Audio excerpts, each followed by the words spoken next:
ठीक है, अपन स्टार्ट कर रहे हैं कौमार भृत्य। तो कौमार भृत्य जो होता है इसमें देखो दो वर्ड से बना होता है, कौमार्य होता है प्लस भृत्य होता है। इसमें एक बच्चे क्या गलती करते हैं, इसे कौमार्य वर्ड जोड़ते हैं। कौमार्य एक अलग चीज है, कौमार्य अलग है और कुमार अलग है। कुमार में यहाँ देखो ये लिखा है, कौमार का जो मीनिंग है कुमार। भृत्य मतलब होता है सेवा या चिकित्सा। तो जो बच्चे की सेवा करते हैं या जिस चीज की हम स्टडी करते हैं उसको हम कहते हैं कौमार भृत्य। ठीक है, ये बात क्लियर हुई। कौमार भृत्य का मतलब क्या है? भृत्य मतलब ऐसे ही तुम जानते हो जो नौकर होता है, तो जो सेवक होता है या चिकित्सक होता है, तो जो बच्चों का सेवक है या बच्चों का चिकित्सक है उसे हम कहते हैं कौमार भृत्य का पालन करने वाला। ठीक है, इसका जो काश्यप संहिता को वृद्धिजीव की तंत्र भी कहा जाता है, ये तुमने सुना होगा क्योंकि इसके रचयिताकार कौन थे? वृद्धिजीवक थे, इसलिए वृद्धिजीवक तंत्र कहते हैं। काश्यप के काल में थोड़ा सा डाउट है कि काश्यप का काल कौन सा है। कभी कुछ लोग इसे मानते हैं कि ये चरक के पहले की बुक है, कुछ जगह इसका बारे में एविडेंस मिलता है कि ये चरक की बाद की बुक है। तो जो अभी हमें अवेलेबल है बुक, वो चरक के बाद की मानी जाती है, 600 ईसा पूर्व। इसीलिए हम लोग काश्यप जो काल माना जाता है 600 ईसा पूर्व माना जाता है। तो जो काश्यप के उपदेष्टा थे महर्षि काश्यप थे। उपदेष्टा का मतलब होता है कि जिसने बोला और उसकी बातों को सुन के जिन्होंने लिखा, ठीक है, वो चीज कहलाती है उपदेष्टा। उपदेष्टा में कौन आ जाएगा? महर्षि काश्यप। तंत्रकर्ता में कौन है? वृद्धजीवक। और प्रतिसंस्कर्ता में है वात्स्य। तंत्रकर्ता का मतलब होता है जो सूत्र रूप में बोला गया उस सूत्र रूप को एज इट इज लिखना, ये कहलाता है तंत्र। और जो करने वाला होता है वो कहलाता है कर्ता। प्रतिसंस्कर्ता का मतलब क्या होता है कि जिसने किसी ने बुक लिखी और बुक लिखने के बाद फिर उसमें उसे लगा कि कुछ नई चीजें ऐड करना चाहिए या हटाना चाहिए, वो कहलाता है प्रतिसंस्कर्ता। या जो क्लिष्ट वर्ड होते हैं उनकी मीनिंग को जो क्लियर करते हैं उन्हें हम कहते हैं प्रतिसंस्कर्ता। जैसे आजकल तुमने बुक देखा होगा कि बुक में एक राइटर होता है, एडिटर होता है, और साथ में क्या होता है, एक उसका रिवाइज करने वाला भी हो सकता है। तो जो रिवाइज एडिशन आते हैं तो उसमें किसी और का नाम लिखा जाता है कि इसने रिवाइज किया। तो रिवाइज किया कि मतलब उसमें जो चीजें छूट गई थी या कुछ अपडेट है उनको किया गया। तो यहाँ पे हमेशा तुम्हें मिलेगा, जैसे चरक पढ़ेंगे सुश्रुत मिलेगा, हर जगह मिलेगा। सबसे पहले उपदेष्टा आते हैं, उपदेष्टा के बाद तंत्रकर्ता होता है, तंत्रकर्ता के बाद प्रतिसंस्कर्ता होता है। ये सीक्वेंस हमेशा याद रखना। उपदेष्टा जो बोल रहा है, तंत्रकर्ता जो बोले हुए को लिख रहा है, और प्रतिसंस्कर्ता जो बोले हुए को लिखा था उसमें अपने कुछ नए थॉट्स डाल रहा है। तो इसके लिए एक छोटा सा कोड लिखना, का जी वाह। वॉइस क्लियर है सभी को? पुराने स्टूडेंट तो देखो फैमिलियर होते हैं तो वो समझ जाते हैं, वो बोल देते हैं। नए स्टूडेंट जो है वो तो कोई दिक्कत है क्या किसी को? शिवांश, निशा, कोमल, कोई दिक्कत है क्या?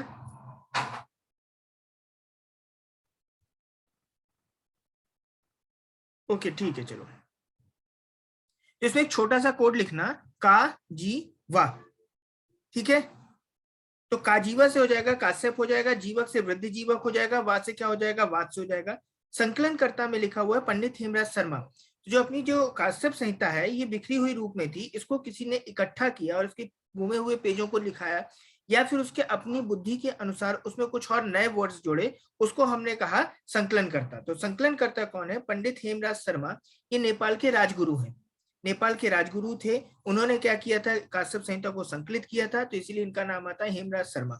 ये क्वेश्चन आ चुका है, इस चीज को मार्क करना। इसके बाद आता है विश्व का प्राचीनतम साहित्य वैदिक वांग्मय में माना जाता है। बहुत इंपॉर्टेंट चीज नहीं है, स्किप कर सकते हो। तो वैदिक वांग्मय में आयुर्वेद के 8 अंगों का वर्णन प्राप्त होता है। इसमें भी उसे कौमार वृत्त को 8 अंगों में भाग दिया है, काश्यप ने दिया था, ये तुमने पढ़ रखा है।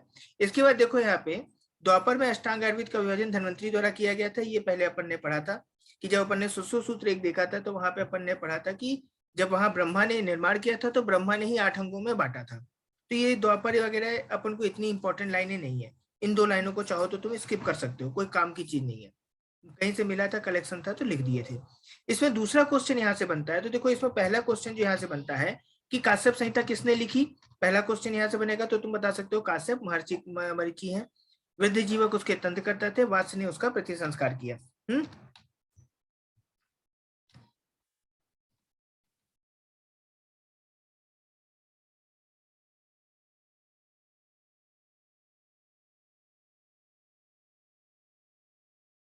फिर इसके बाद इसमें पॉइंट्स आते हैं कि इसमें कितने स्थान है और कितने अध्याय हैं। तो इसमें कितने हैं? 9 स्थान है। काश्यप संहिता एज इट इज चरक के जैसी लिखी गई है, इसके जो बाकी तुम पढ़ोगे 8 स्थान वो चरक के अकॉर्डिंग मिलेंगे। जो 9वां स्थान है खेल स्थान, वो तुमको डिफरेंट मिलेगा, उसी में उनका काश्यप का ज्यादातर डिस्क्रिप्शन आया है। तो यहाँ देखो सबसे पहले इनका स्थान आता है सूत्र स्थान, फिर निदान स्थान, फिर विमान स्थान, शारीर स्थान, इंद्रिय स्थान, चिकित्सा, सिद्धि, कल्प और खेल स्थान। जब ये दो टर्म में जाओगे सिद्धि और कल्प स्थान में, ये पॉइंट्स में तुम्हें चरक संहिता में डिफरेंट पॉइंट मिलेगा। क्या डिफरेंट पॉइंट मिलता है, किसी को मालूम है? पुराने पढ़ चुके हो तुम बताओ,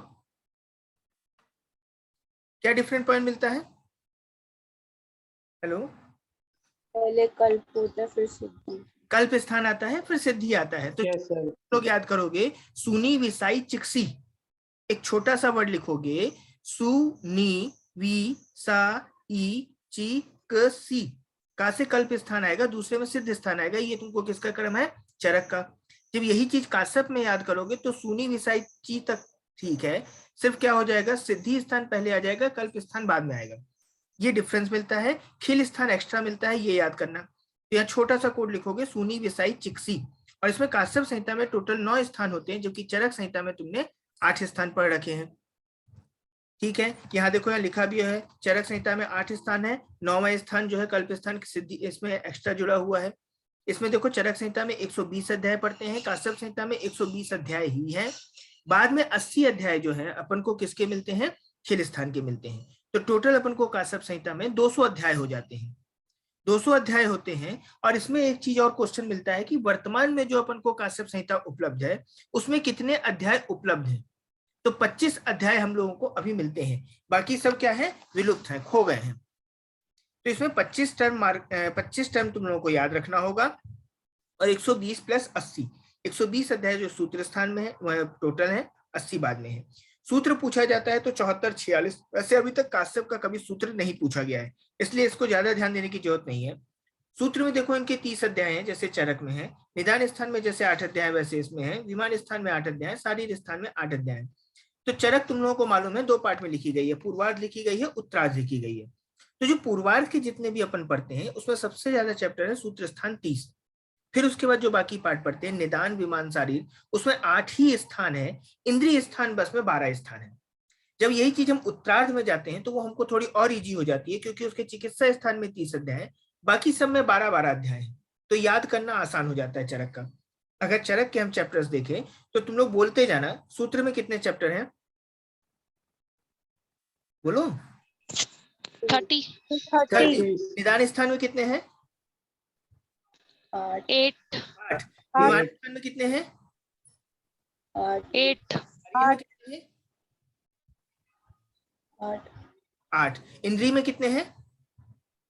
12। यही चीज तुमको याद रखना होगा कि इंद्रिय स्थान में, मतलब अगर हम चरक की पूर्वार्ध में जाते हैं तो केवल एक स्थान ऐसा है जिसमें हमको 12 अध्याय मिलते हैं, ये लास्ट का ही पोर्शन है। अब इसी की वजह सीधे चिकित्सा स्थान में चलते हैं, उत्तरार्ध में चलते हैं, तो चिकित्सा स्थान में 30 मिलते हैं। उसके बाद सिद्धि और कल्प में कितने अध्याय हैं? 12। ठीक है, ये चीज याद रखना। और खिल स्थान में कितने हैं? 80 अध्याय हैं, ये अलग से, तो बहुत आसानी से याद रहता है, कोई बड़ी बात नहीं है। जब यही चीज हम लोग चलते हैं सुश्रुत वगैरह पढ़ते हैं तो अभी उसका नहीं पढ़ते, क्योंकि वो बहुत ब्रॉड हो जाएगा, सुश्रुत का वहीं पे देखेंगे। ठीक है, इस तरह संपूर्ण काश्यप संहिता में 8 स्थान होते हैं, खिल भाग और 200 अध्याय हैं। अब इसका देखते हैं अपन लोग आयुर्वेद का अवतरण। तो आयुर्वेद का अवतरण चरक के अनुसार किसी को मालूम है? चरक के अनुसार बताओ, चरक के अनुसार क्या याद किए थे बोलो? ब्रह्मा, अश्विनी, इंद्र, भारद्वाज। ब्रह्मा के बाद क्या आते हैं? दक्ष प्रजापति। दक्ष प्रजापति। दक्ष प्रजापति के बाद कौन आए थे? इंद्र। नहीं, भूल गए, BDAID याद किए थे ना, BDAID और BDAIB क्या था बोलो जल्दी? B से ब्रह्मा, D से दक्ष प्रजापति, A से अश्विनी कुमार, BDAID। अश्विनी कुमार के बाद क्या थे? अश्विनी कुमार के बाद इंद्र, इंद्र के बाद फिर वहां कौन आए थे? भगवान भारद्वाज। ठीक है, या तो धन्वंतरी आएंगे। अगर हम वही काश्यप से चरक संहिता में जाएंगे आत्रेय संप्रदाय में तो वहां भारद्वाज आएंगे, और अगर हम धन्वंतरी संप्रदाय में जाएंगे तो वहां से धन्वंतरी आके ऐड हो जाएंगे। तो BDAID याद किया था तुमने और BDAIB याद किया था, क्योंकि यहाँ क्या होता है यही अपन को डिफरेंस मिलता है।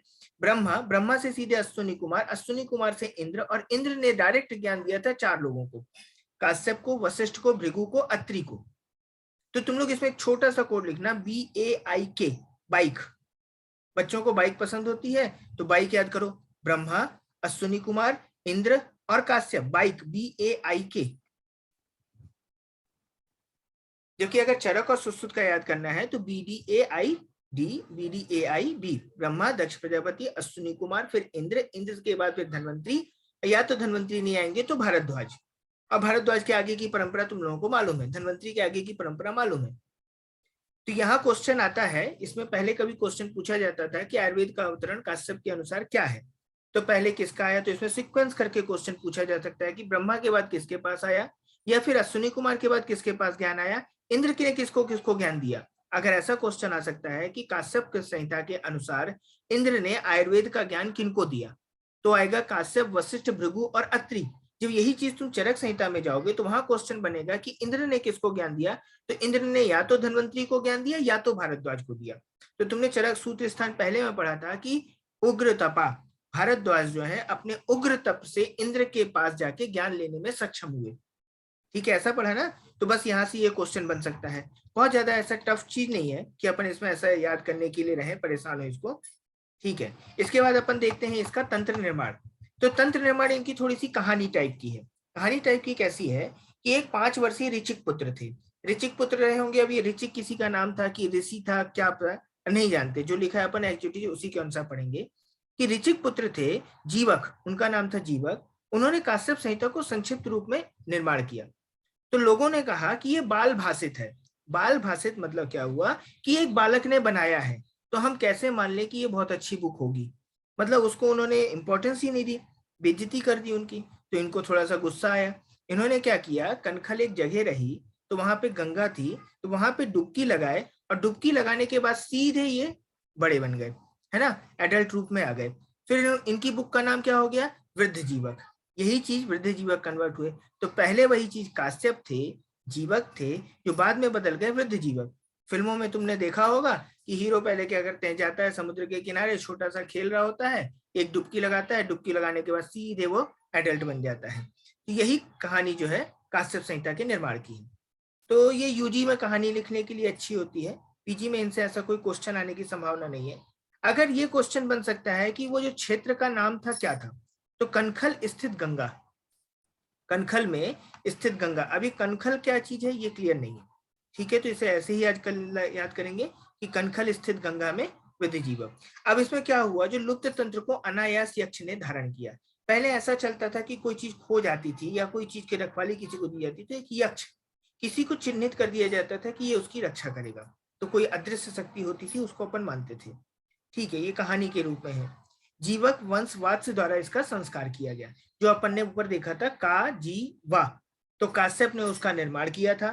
वृद्ध जीवक ने उसका क्या दिया, का जीवा जीवक या वृद्ध जीवक ने उसका तंत्रकर्ता के रूप में थे, और जो वात्स्य थे उन्होंने प्रतिसंस्कार किया था। ये चीज यहाँ पे क्लियर है, बहुत इंपॉर्टेंट चीज नहीं है, कहानी के रूप में है, छोड़ सकते हैं।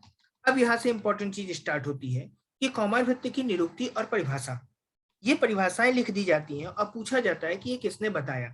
तो इसमें सबसे पहली चक्रपाणी की परिभाषा है, कुमारस्य भर्णम अधिकृत्य कृतम कौमारभृत्यम। तो हमेशा चक्रपाणी की परिभाषा छोटी सी होती है, कई जगह तुम पढ़ने जाओगे बहुत सारी परिभाषाएं मिलेंगी, बड़ी छोटी सी शॉर्ट एंड स्वीट परिभाषा होती है। ठीक है, तो इसमें क्वेश्चन क्या आता है, एक तो क्वेश्चन दे देगा, ये श्लोक लिख देगा, कुमारस्य भर्णम अधिकृत्य कौमारभृत्यम, उसे हम कहते हैं किसकी परिभाषा है। चक्रपाणी ने लिखी, किससे रिलेटेड है, कौमार्य से रिलेटेड है। चाहे तो यहाँ कोई कुमार पे डैश डैश कर देंगे और बोल देंगे किससे रिलेटेड परिभाषा है।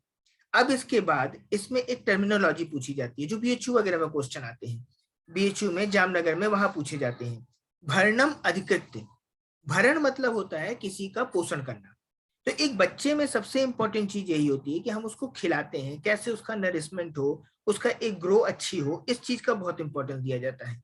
तो अगर कभी तुमसे क्वेश्चन पूछे कि चक्रपाणी के अनुसार, तो भर्णम अधिकृत्य, ये टर्म याद रखना जरूरी है, भर्णम अधिकृत्य, समझे।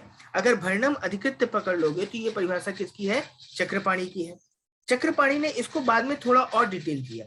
ये परिभाषाएं कभी पूछी नहीं गई हैं, पर फिर भी तुम अपने नॉलेज के लिए रख सकते हो कि कुमारा नाम भृति धारणम पोषणम च। तो यहाँ पे भरण का मतलब समझाया गया कि भरण क्या है, धारण और पोषण। जैसे तुमने किसी बच्चे को खिलाया, अब खाने के बाद भी उसके शरीर को नहीं लगा तो एक प्रॉब्लम है ना, खिला तो दिया पर शरीर को नहीं लगा, तो उसका एक धारण, वो कैसे उसकी बॉडी में स्टोर रहे या कौन सी चीजें उसके लिए यूजफुल है, इन चीजों को हम ध्यान देते हैं, या फिर किस तरह से उसका पोषण होता है, उसे हम कहते हैं कौमारभृत्य।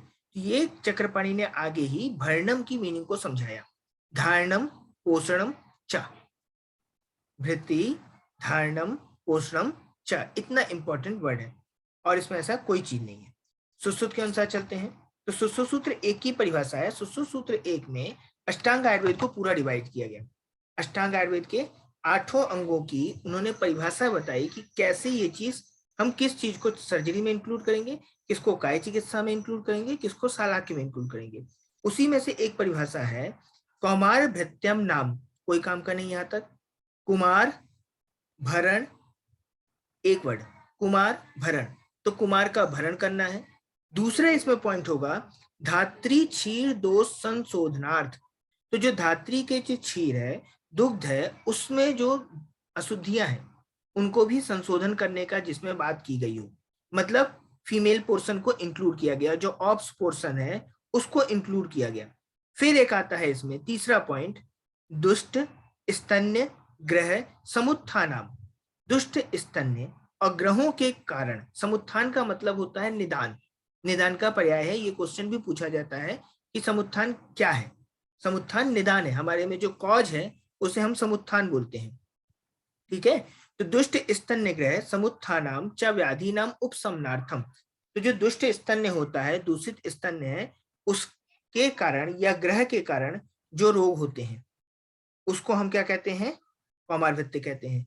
तो कौमारभृत्य में अगर तुम लोगों को ध्यान देना हो तो तुम्हें क्या ध्यान देना होगा, इसमें 3 पॉइंट्स आते हैं। क्या क्या पॉइंट्स आते हैं? पहला क्वेश्चन, अगर मैं इसमें क्वेश्चन बनाऊंगा तो बोलूंगा कि सुश्रुत के अनुसार कौमारभृत्य है। पहला ऑप्शन होगा कुमार भरण, दूसरा ऑप्शन होगा धात्री क्षीर दोष संशोधन, और तीसरा ऑप्शन होगा दुष्ट स्तन्यग्रह समुत्थान, ठीक है। और फिर एक नीचे मल्टीपल चॉइस क्वेश्चन ऐसे बन सकता है कि पहला सही है, पहला और दूसरा दोनों सही है, पहला दूसरा तीनों सही है, या पहला दूसरा तीसरा चौथा तीनों सही है। तो इसमें तीनों आंसर बेस्ट हो जाएगा, ठीक है। ये एक परिभाषा तुमने देख ली सुश्रुत के अनुसार। इसी तरह चलते हैं डल्हड़। तो डल्हड़ कौन थे? सुश्रुत के टीकाकार थे। सुश्रुत के टीकाकार थे, इन्होंने बोला कुमारा बाला, 2 वर्ड आ रहे हैं। अब तुम लोग जब पढ़ते होगे तो सोचते हो कि कुमार और बाल एक ही है कि अलग अलग है? क्या कोई जानता है? बताओ, बोलो, कुमार और बाल एक ही चीज है क्या? बताओ, कुमार और बाल एक ही है क्या? बोलो कोई। नहीं सर, अलग अलग सर, अलग अलग है। तो क्या डिफरेंस है? तुमने तो पढ़ा है ना परवेश, क्या होता है, कुमार क्या है और बाल क्या है? सर बाल तो होता है जिसका बल बढ़ता रहता है दिन पर।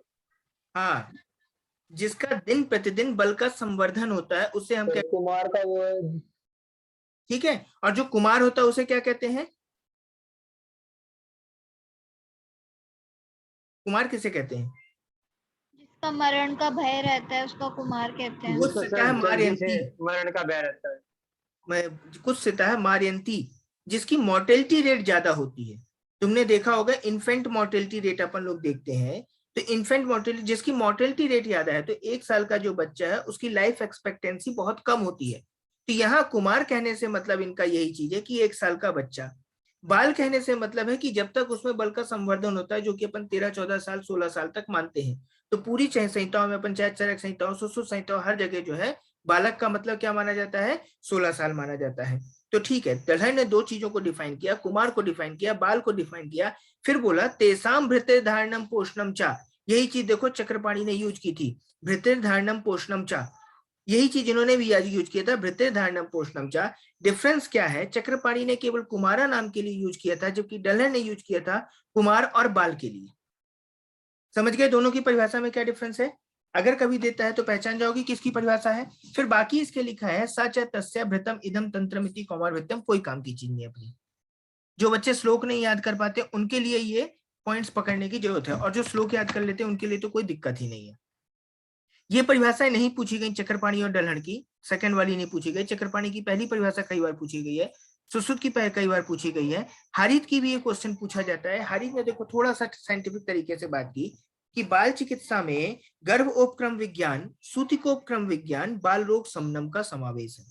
मतलब ऐसा कोई शास्त्र जो गर्भ के उपक्रम की बात करता है, उपक्रम मतलब होता है चिकित्सा, तो गर्भ जो है उसकी चिकित्सा की बात करता है, सूतिकोपक्रम सूतिका की चिकित्सा की बात करता है, और बाल रोग समनम जो बच्चों में रोग हो रहे हैं उनके समन की बात करता है, उसे हम कौमार भृत्य कहते हैं। ये बात क्लियर हो गई सभी को? गर्भोपक्रम विज्ञानम, सूतिकोपक्रम विज्ञानम और बाल रोग समनम। बताओ सभी को क्लियर है? पॉइंट जितने मैंने परिभाषा बताई बन गई? किसी को इसमें और कोई प्रॉब्लम है? बोलो। Hello, no sir. नहीं है? चलो ठीक है, तो यहाँ से देख लिया क्या क्या क्वेश्चन हो सकते हैं। हारित में 3 टर्म याद करना, गर्भोपक्रम विज्ञान याद करना, सूतिकोपक्रम याद करना और बाल रोग समनम। ठीक है, उपक्रम मतलब होता है चिकित्सा। फिर चलते हैं अपन कौमार भृत्य का अष्टांग में स्थान। यहाँ से क्वेश्चन आता है कि कौमार भृत्य को 8 अंगों में कौन सा स्थान मिला है। तो सबसे पहले अपन देखते हैं चरक का। तो ये अपन को यहाँ पे देखो तद्यथा, काय चिकित्सा, सालाक्यम, शल्यपहृतकम, विस्कर वैरोधिक प्रशमन, भूत विद्या, कौमार भृत्यम, रसायनम, वाजीकरणम इति। ये सीक्वेंस आता है अष्टांग आयुर्वेद का चरक में। तो यहाँ सबसे पहले, क्योंकि देखो चरक क्या थे, काय चिकित्सक थे, आत्रेय संप्रदाय के थे, तो इन्होंने सबसे पहला टर्म रखा काय चिकित्सा, क्योंकि इन्हीं का डिपार्टमेंट था। काय चिकित्सा के बाद इन्होंने दूसरे नंबर पे रखा सालाक्य को, और तीसरे नंबर पे रखा शल्य को। शल्य से इनका ज्यादा मतलब नहीं था। शल्य के बाद विषगर्भ वैरोधिक प्रश्न में एक चैप्टर में इसका डिफाइन किया था उन्होंने। तो विषगर्भ वैरोधिक प्रश्न में क्या आया था, जितना भी फॉरेंसिक साइंस आता है, टॉक्सिकोलॉजी आती है, वो उन्होंने विष गर वैरोधिक प्रश्न। देखो इसमें 3 टर्म आते हैं, विष पॉइजन, गर मतलब जो होता है गर विष, जो पॉइजन ना होके भी ना पॉइजन का काम करते हैं। एक होता है वैरोधिक, वैरोधिक आहार विहार भी हमारे बॉडी में जाके पॉइजन जैसा काम करता है। जैसे तुमने फूड पॉइजनिंग सुनी होगी, या फिर क्या है एक मेटाबॉलिक डिस्टर्बेंस सुना होगा, कि जैसे मान लो करेले के साथ घी खा लिया या फिर कुछ और कर लिया इस तरह से, तो वो हमें नुकसान करता है, तो कहलाता है वैरोधिक प्रशमन। ठीक है, फिर इसका तीसरा टर्म आता है भूत विद्या। भूत विद्या, भूत का मतलब होता है जो चीजें विजिबल नहीं है। तो ऐसे कॉजिटिव एजेंट्स डिसीज के जो विजिबल नहीं है और उनके कारण डिसीजेस होती हैं, उनको हमने रखा भूत विद्या में। नॉन विजिबल कॉजिटिव एजेंट्स ऐसा समझ सकते हो। दूसरा इसके बाद देखो यहाँ पे कौमार भृत्यकम वर्ड आता है, तो कौमार भृत्यकम मतलब यहाँ पे कुमार के भरण की बात की गई है। ठीक है, तो अगला आता है रसायन और फिर आता है वाजीकरण। तो सबसे पहले इन्होंने रसायन को रखा, उसके बाद वाजीकरण को रखा। ठीक है, तो तुमने ये क्रम देख लिया। इसमें एक छोटा सा कोड लिखोगे, कसास, विभू, कौर, वा। सा कसास, विभू विषगर्भ वैरोधिक, भूत विद्या, कौमार भृत्य, रसायन और वाजीकरण। कसास, विभू, कौरवा। ठीक है, अब इसी में चलते हैं अपन सुश्रुत में चलते हैं। तो सुश्रुत में इन्होंने, क्योंकि ये शल्य तंत्र के थे, तो इन्होंने अपने डिपार्टमेंट को फर्स्ट प्रायोरिटी दी। तो इन्होंने शल्यम को पहले रखा, दूसरे नंबर पे रखा सालाक्य को। सालाक्य में इन्होंने कोई भेदभाव नहीं किया, ना चरक ने ना सुश्रुत ने, दोनों ने सेकंड नंबर पे उसे रखा। तीसरे नंबर पे इन्होंने काय चिकित्सा रख दी, बोले चरक ने मेरे को पीछे रखा, थर्ड नंबर पे रखा, तो अब मैं सुश्रुत बोले क्या मैं चरक को थर्ड नंबर में रखूंगा, तो उन्होंने देखो थर्ड नंबर पे काय चिकित्सा को रख दिया। भूत विद्या को इन्होंने अपने चौथे नंबर पर रख लिया अपनी आवश्यकता के अनुसार, क्योंकि इन्होंने क्या किया था, विषगर्भ वैरोधी को अगत तंत्र बोला, तो इन्होंने 5वें नंबर पे क्या रखा, कौमार भृत्य रखा, 6वें नंबर पे अगत रखा, फिर रसायन रखा, फिर वाजीकरण रखा। ठीक है, ये पॉइंट क्लियर हो गया सबको? इसका लिखोगे तुम लोग शशांक का भूत कौवा, शशांक का भूत कौ का यहाँ याद करना कौमार भृत्य, और से हो जाएगा अगत तंत्र, और रवा तो रसायन और वाजीकरण। तो रसायन वाजीकरण में कोई टेंशन नहीं है, लास्ट के दोनों ने रखा है तो लास्ट में है, और पहले रसायन आता है देन वाजीकरण आता है। क्लियर? लिख लिए सभी? शशांक का भूत कौवा। अब चलते हैं अष्टांग संग्रह में चलते हैं। अष्टांग संग्रह में ये कोटेशन लगभग सभी स्टूडेंट ने जरूर याद किया होगा, क्योंकि अष्टांग संग्रह का तुमने पढ़ा है, अष्टांग हृदय का पहला चैप्टर पढ़ा है, संग्रह और हृदय के दोनों की कोटेशन सेम है। ये वाला कोटेशन पढ़ते होगे, काय, बाल, ग्रह, ऊर्ध्वांग, शल्य, दृष्टा, जरा, वृषई। पढ़ा है? किसको किसको ये कोटेशन याद है? सर मुझे याद है। और किसी को? तो अगर ये छोटा सा कोटेशन याद कर लोगे तो कम से कम संग्रह और हृदय की 2 पॉइंट वहां क्लियर हो जाएंगे। काय, बाल, ग्रह, ऊर्ध्वांग, शल्य, दृष्टा, जरा, व्यसान। इसमें इंपॉर्टेंट टर्म ये है कि बाल जो है दूसरे नंबर पे आता है। देखो, बाल ग्रह संग्रह में इसी चीज को बाल ग्रह कहा गया, चरक में इसे कौमारभृत्य कहा गया, सुश्रुत में इसे कौमारभृत्य कहा गया, पर संग्रह और हृदय में इसे बाल ग्रह कहा गया। ये बात ध्यान रखना। दृष्टा, जरा, व्यसान, तो दृष्टा जो होती है अपनी क्या होता है, टॉक्सिकोलॉजी है। जो चरक में विसर्ग विरोधिक प्रशमन के टर्म आया, सुश्रुत में वही चीज अगत तंत्र में टर्म आया, और जो कि अष्टांग संग्रह अष्टांग हृदय में वही चीज क्या है, दृष्टा टर्म आया। दृष्टा जहां पे दंश किया जाता है उसे उन्होंने पॉइजन में इंक्लूड किया। ठीक है, फिर इसके बाद देखते हैं यहाँ काश्यप की एक और परिभाषा लिखिए, इति अष्टांग तस्य कौमारभृत्यम। तो अब काश्यप थे तो इनका डिपार्टमेंट कौमारभृत्य ही था, तो इन्होंने क्या बोला, सबसे पहले कौमारभृत्य को ही रखेंगे ना, तो इन्होंने पहला नंबर दिया कौमारभृत्य को, दूसरा नंबर दिया काय चिकित्सा को, क्योंकि इनके गुरु तो चरक ही थे, तो चरक थे तो दूसरा इन्होंने काय चिकित्सा को रखा। तीसरा जरूर इन्होंने क्या किया, शल्य को ही रखा। मतलब क्या हुआ ना, शल्य से पता नहीं क्यों किसी की कोई दुश्मनी नहीं हो पाई, शल्य को सभी ने थर्ड में रखा, चाहे चरक हो, चाहे सुश्रुत हो, चाहे काश्यप हो। सिर्फ क्या हुआ, अष्टांग संग्रह में दिक्कत आई, उन्होंने 5वें नंबर पे भेज दिया था। देखो, काय, बाल, ग्रह, ऊर्ध्वांग, शल्य। यहां बस आया है कि काश्यप ने क्या किया, शल्य के बाद शालाक्य को रखा, लेकिन सारी संहिताओं में तुम देखोगे कि पहले शालाक्य है, फिर शल्य है, फिर शालाक्य है, फिर शल्य है, और जो अष्टांग संग्रह अष्टांग हृदय में जाओगे तो वहां भी ऊर्ध्वांग आया है। ऊर्ध्वांग टर्म आता है शालाक्य के लिए, जो वाग्भट ने यूज किया था। तो पहले ऊर्ध्वांग आता है, फिर शल्य आता है, ऊर्ध्वांग आता है और देन शल्य आता है।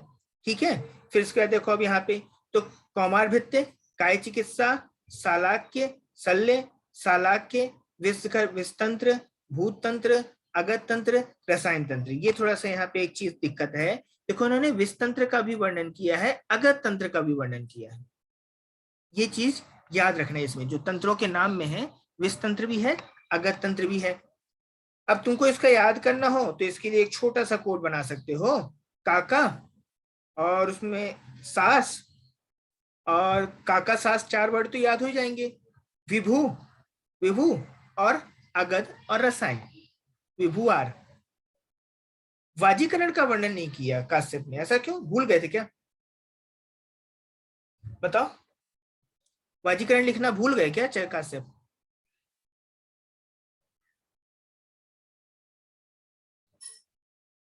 बोलो, भूल गए कि वर्णन ही नहीं किया कि बाद में किया?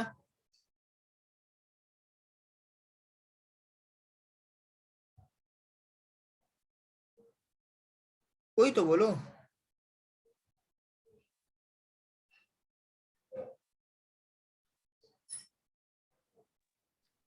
बच्चों में वाजीकरण की जरूरत नहीं होती, कौमारभृत्य ने बोला। ठीक है, काश्यप ने बोला कि बच्चों में वाजीकरण की जरूरत नहीं होती, इसीलिए यहाँ पे वो वाजीकरण का वर्णन नहीं आया।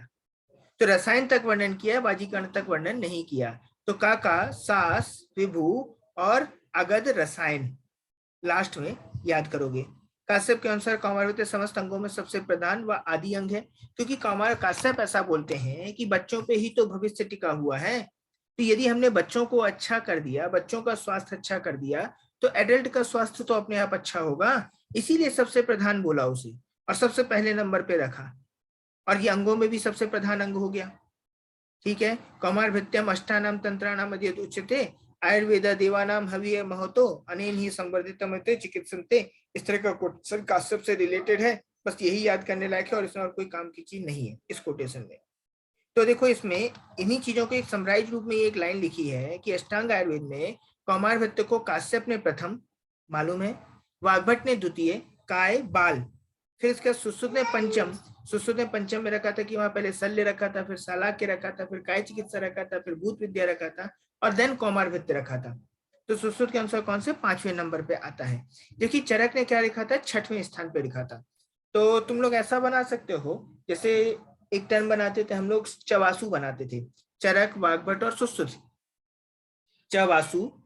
तो चरक वाग्भट और सुश्रुत, तो तुम इसमें सीक्वेंस के अनुसार बना सकते हो कि पहला रखा, पहला काश्यप ने रखा, लिखो पहला नंबर लिखो, फिर दूसरा नंबर लिखो, उसी के बगल में 5वां नंबर लिखो, फिर 6वां नंबर लिखो।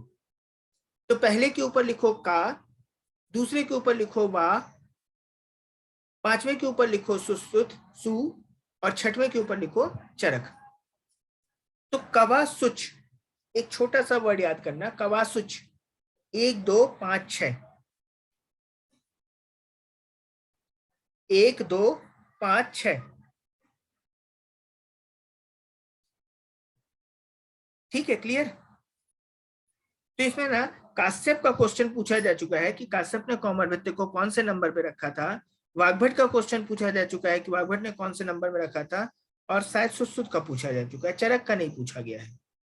पर अगर तुम्हें कोटेशन याद है या ऊपर के कोड याद है तो तुम्हें ये याद रखने की जरूरत नहीं कि कौन से नंबर में रखा है, ऑटोमेटिक तुम निकाल लोगे। कौमारभृत्य में प्रसूति विज्ञान, स्त्री विज्ञान, बाल चिकित्सा का वर्णन आता है, ये तुमने ऊपर देख लिया, काश्यप के अनुसार है। कुमार संभव नाम की एक बुक थी जो महाकवि कालिदास ने लिखी थी, कुमार उत्पत्ति, ये उनकी एक दूसरी बुक है, कुमार संभव कालिदास। तो कालिदास के लिए सब कुछ संभव था, कुछ भी लिख सकते थे, रामचरितमानस भी लिख सकते थे, रामायण भी लिख सकते थे, गीता लिख सकते थे, भाई वो तो सब जानते थे। तो तुम कुमार संभव कालिदास ऐसे याद करोगे, काली का संभव या काली का संभव, वर्ड थोड़ा सा याद रहेगा तो याद होता है। कौशिक सूत्र में स्कंद, भैंसज तथा ग्रहों की चिकित्सा का उल्लेख है, जो आके कुछ सूत्र मिलते हैं अपन को, हिस्ट्री में पढ़ते हैं, तो वहां पे क्या कुछ टर्म मिलते हैं, जैसे स्कंद ग्रह मिलता है, भैंसज मिलता है, ग्रहों की चिकित्सा का उल्लेख मिलता है। तो ऐसा अपन लोग मानते हैं कि उस काल में भी कौमारभृत्य नाम की कोई चीज हुआ करती थी, है ना। कौटिल्य अर्थशास्त्र में शिशु कल्याण पर विवरण है, क्योंकि कौटिल्य अर्थशास्त्र ने पोस्टमार्टम वगैरह में बहुत कुछ काम किया है। तो पोस्टमार्टम बच्चों का ही ज्यादातर, उस समय इन्फेंट मोर्टेलिटी ज्यादा होती थी, तो इसलिए ध्यान दिया जाता था, फीमेल चाइल्ड का मोर्टेलिटी रहती थी, इसलिए उन्होंने किया। काश्यप संहिता खंडित रूप में उपलब्ध है, ये तुमको मालूम है, लिखा हुआ है। अब इससे रिलेटेड कुछ अपन ग्रंथ देखते हैं। ग्रंथ पढ़ने की जरूरत ये होती है कि मान लो अभी तो तुम नए बच्चे हो, तभी तुम लोगों को नहीं मालूम होता कि हमको कहाँ कहाँ और कौमारभृत्य मिल सकता है। जैसे अभी तुम पढ़ने आते हो तो तुम लोगों को तो राइटर भी नहीं मालूम होते हैं, तो तुम लोग पूछते हो सीनियर से कि हम कौन सी बुक खरीदें, कौन सी बुक पढ़ें। तो इस तरह के कुछ तंत्र हैं जहां अगर तुमको कौमारभृत्य से संबंधित चीजें पढ़ना है, जैसे अभी तुम लोग कौमारभृत्य में क्या जानते हो कि एक काश्यप संहिता है, और एक आध दो बुक के कोई नाम जानते होगे, जानते हो, बाकी थोड़ी ना जानते होगे। तो देखो काश्यप संहिता तुमको मालूम है, वृद्धजीवक तंत्र तुमको मालूम है, कुमार तंत्र ये अलग से याद करते हैं, हिरण्याक्ष तंत्र है, प्रवर्तक तंत्र है, बंधक तंत्र है, बाल चिकित्सा अमृत है, योग सिद्ध। तो जिसमें बाल या कुमार शब्द आता है वो तुमको पहचान में आ जाएगी। जैसे कुमार तंत्र लिखा है तो मालूम है कि कुमार से रिलेटेड है, बाल चिकित्सा अमृत लिखा है तो मालूम है कि ये बाल चिकित्सा से रिलेटेड है, योग सुधानिधि इसमें कुछ नहीं आता नाम, ये परेशान करेगा। हिरण्याक्ष तंत्र ये नहीं आएगा। काश्यप और वृद्धजीवक नाम बार बार सुनते हो तो भी पकड़ लोगे। तो इसमें तुम एक छोटा सा कोड लिख लो, कुमार योगी ने बालक को या हिरण्याक्ष को पर्वत पर बंदी बनाया। ये तो एक याद करने का तरीका है ना। लेकिन देखो तुम लोग हिरण्याक्ष को जानते हो, हिरण्यकश्यप जो था उसने क्या किया था, बालक प्रहलाद को मारने की कोशिश की।